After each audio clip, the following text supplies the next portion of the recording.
Shalom Bapak Ibu Saudara yang dikasihi oleh Tuhan. Apa kabar semuanya hari ini? Baik yang sehat ataupun yang dalam lemah tubuh, kiranya semuanya tetap ada dalam sukacita iman dan pengharapan kepada Tuhan. GKM Menyapa pada pagi hari ini mengambil perenungan yang berjudul Belajar dari Orang Samaria. Pembacaan firman Tuhan terambil dari Lukas pasal 17 ayat yang ke-11 hingga ayat yang ke-19. Kisah yang diceritakan dalam Injil Lukas pasal 17 ini banyak hal yang menarik yang bisa kita pelajari. Diceritakan bahwa dalam perjalanan Yesus ke Yerusalem, ia menyusur perbatasan Samaria dan Galilea. Ketika ia memasuki suatu desa, datanglah 10 orang kusta menemui dia. Mereka tinggal berdiri agak jauh dan berteriak, "Yesus Guru, kasihanilah kami." Lukas 17 ayat 11 sampai 13. Bapak Ibu Saudara yang dikasihi Tuhan, sakit kusta termasuk penyakit kulit yang menular. Karena menular, maka zaman itu orang kusta tidak boleh tinggal bersama dengan masyarakat lainnya. Mereka harus tinggal jauh dari tempat tinggal mereka, dari keluarga mereka dan masyarakat. Dalam bacaan kita ini, Yesus bertemu dengan 10 orang kusta di suatu desa. Desa itu kemungkinan besar adalah desa yang dikhususkan buat mereka. Penderita kusta selain diasingkan, mereka juga kalau ketemu dengan orang, mereka harus berdiri jauh. Bahkan mereka juga harus berteriak-teriak mengatakan diri mereka najis. Maka tidaklah heran saat mereka menemui Yesus, mereka tinggal berdiri agak jauh dan berteriak meminta tolong. Menariknya di sini, Yesus tidak langsung bilang kepada mereka, "Baiklah, sekarang kamu sembuh." Tetapi ia justru memandang mereka dan berkata, "Pergilah, perlihatkanlah dirimu kepada imam-imam." Mengapa 10 orang kusta ini harus pergi menghadap imam? Dahulu memang belum ada dokter, dan untuk mendiagnosa khususnya sakit kusta itu adalah tanggung jawabnya para imam. Mereka yang akan menilai apakah seorang kusta sudah bisa kembali ke masyarakat, ke sanak keluarganya atau tidak. Aturan ini tercatat dalam Imamat pasal 14 ayat yang kedua. Ke-10 orang kusta itu menaati perintah Tuhan Yesus. Mereka semuanya pergi ke imam-imam.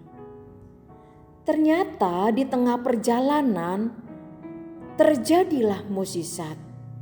Mereka semua menjadi tahir. Arti kata tahir sendiri adalah bersih, suci, dan murni. Berkaitan dengan sakit kusta, arti tahir adalah benar-benar sembuh atau kesembuhan yang terjadi secara total dan menyeluruh. Tidak sembuh bukan hanya pada bagian-bagian tertentu saja atau masih ada bekas-bekas luka, tetapi benar-benar sembuh secara total. Tahir dari sakit kusta bukan hanya sehat kembali secara fisik, tapi juga pulih dalam hubungan sosial dengan sesama. 10 orang kusta ini semuanya tahir.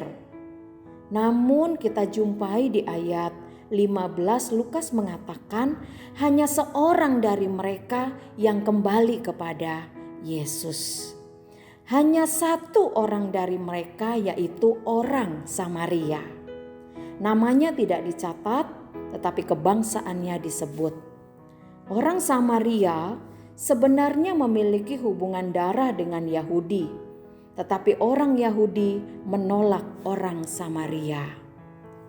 Maka Yesus memakai teladan orang Samaria bukan hanya mengoreksi kehidupan, orang Yahudi pada waktu itu, tetapi juga tentunya kepada saya dan Bapak Ibu Saudara juga.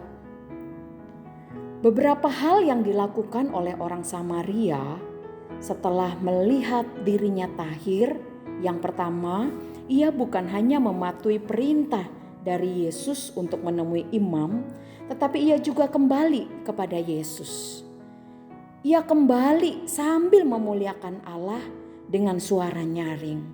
Dan ia tersungkur menyembah Yesus dan mengucap syukur.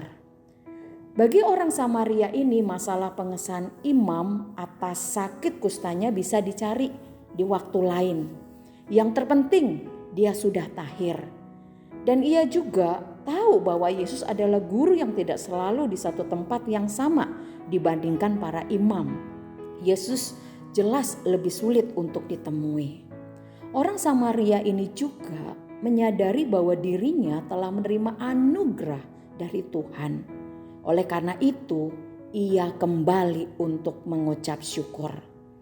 Tak disangka juga oleh orang Samaria itu, bukan hanya memperoleh anugerah kesembuhan, dia juga pun memperoleh keselamatan.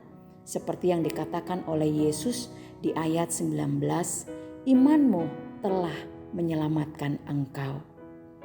Orang Samaria menjadi teladan dalam hal iman. Beriman bukan saja taat melakukan perintah Tuhan, tetapi juga bersyukur dan memuliakan Tuhan. Pertanyaan Yesus, di manakah yang 9 orang itu? Di mana mereka yang sama-sama mengalami kesembuhan dengan orang Samaria ini? Mungkin mereka ingin secepatnya mendapatkan pengesahan akan kesembuhan mereka dari para imam. Sebab pernyataan tahir dari para imam dapat membuat mereka berkumpul kembali dengan keluarga mereka, teman-teman mereka, orang-orang yang mengenal mereka. Pengesahan dari imam merupakan yang terpenting untuk hidup mereka selanjutnya, sehingga tidak heran jika mereka tidak kembali kepada Yesus. Mungkin juga mereka berpikir Yesus pasti memakluminya. Tetapi tidak sama dengan orang Samaria ini. Bagi dia persoalan pengesahan imam itu atau bisa berkumpulnya kembali kepada sanak keluarga dan temannya itu bisa menunggu. Tapi dia tidak bisa menunda untuk menemui kembali Yesus, memuliakan Allah dan mengucap syukur kepadanya. Banyak contoh dalam keseharian hidup kita. Kita menerima kasih, keselamatan dan berkat-berkat yang tak terbilang banyaknya. Kita yang mengalami pertolongan dan perlindungan Tuhan. Tetapi apakah kita hanya berfokus pada berkat-berkatnya saja? Kita menganggap bahwa hidup ini sekedar rutinitas biasa untuk dijalani? Bapak Ibu Saudara yang dikasihi Tuhan, hidup kita ini adalah mukjizat untuk kita syukuri. Banyak hal bisa kita lupakan dalam hidup kita, tetapi jangan pernah melupakan Tuhan. Sebab bersyukur dan memuliakan Allah adalah wujud dari iman kita kepadanya. Kiranya melalui perenungan pagi ini mengingatkan kita untuk jangan melupakan Tuhan. Selamat pagi, kiranya Tuhan Yesus memberkati kita semua. Amin.